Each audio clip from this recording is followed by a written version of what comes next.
Wewe unauliza State House nini? Mimi ndio kusema hapa ama namna gani? Si ndio? Kwa hivyo nyinyi karibuni sana State House. Karibuni kabisa.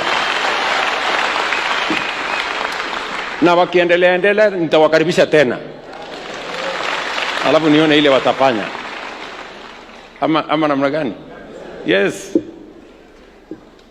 Na mambo ya chakula,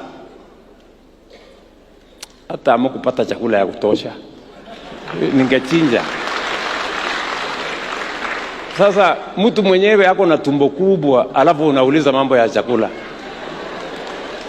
Ati sijui nani amepeleka tumbo.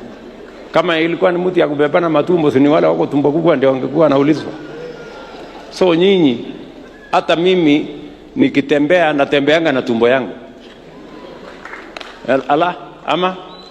Nikipata chai na kunywa, nikipata ndoma namna hiyo tukiendelea.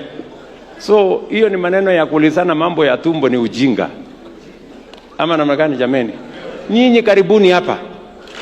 Karibuni sana.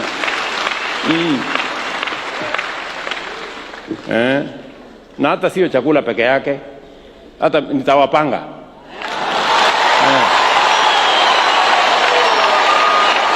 Ala.